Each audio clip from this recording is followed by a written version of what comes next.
Welcome to the Autosparkle Show. We're about to take you on a journey ride as we talk about the most interesting things in the world of cars, aircrafts, and boats.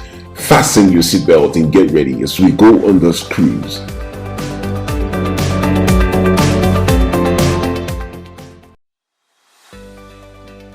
Five ways to know if your car is a good investment.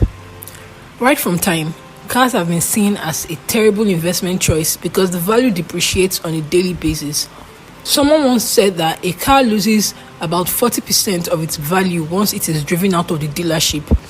That's really a hard pill to swallow, but now you know better, because at the end of this podcast, you are going to know how to determine if your car is a good investment or not. Cars are regarded as a terrible investment choice because they always need additional cost to stay active, and they need it constantly too. From fuel to oil change, fixing broken parts, aging, insurance, and so on, they all contribute to it being a terrible choice of investment. Many times, when you're ready to sell it, you get only a tiny fraction of the price you paid for it in return and cannot be compared to other investment options like real estate and so on.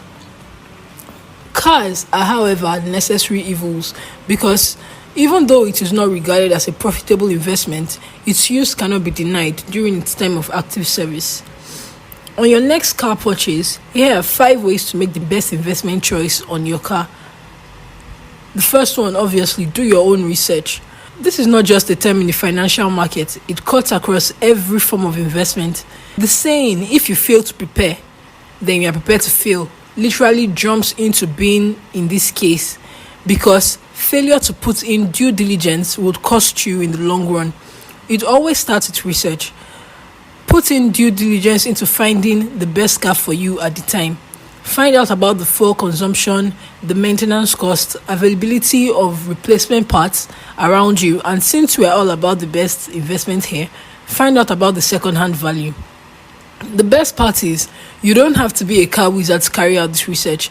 Many times, the comparisons are given out in simple and easy to read metrics. Secondly, buy reliability. Now, you've given due diligence to your research.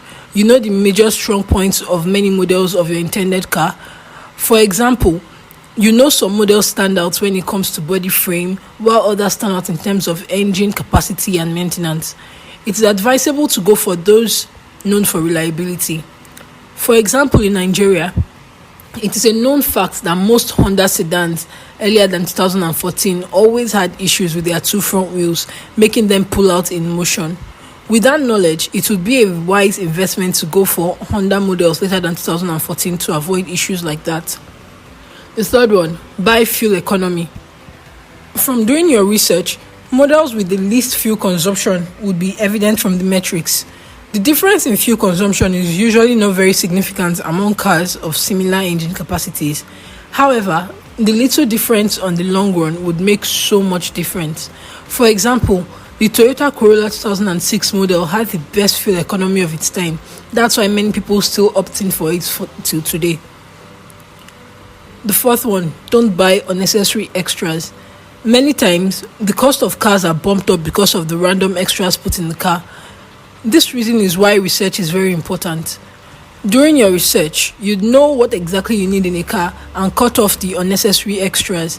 If you don't live in a rocky terrain or in extreme snowy conditions, which is not obtainable in Nigeria anyway, you most likely don't need an all-wheel drive car. A factory-fitted in-car DVD might just be an extra, since you can get a cheaper replacement if it's really important. To put this in perspective, a new 2018 Toyota Camry entry level cost about 9.7 million naira, while the highest trim on the series, the Extra Sport Edition V6, cost about 13 million naira. A whopping 3 million naira difference for extras, which may or may not be necessary. The fifth one, keep high maintenance standards. Finally, keeping high maintenance standards is like a two-way sword. It helps you while using it as well as selling it. Maintaining it well means less frequent breakdown during use, while keeping it in good condition in case you ever want to sell it. These are the things that it's worth to know if you want your next car to be a good investment rather than a jewel in your pocket. And as always, we are going to be leaving you with another fun fact. Did you know that auto racing began 5 minutes after the second car was built? It's almost like they were waiting for the second car so they could start a game, or maybe they made the second car to make auto racing possible. Anyway, if you enjoyed this post, leave a comment, bookmark it, and make sure you use it the next time you want to get a new car. Thank you for listening.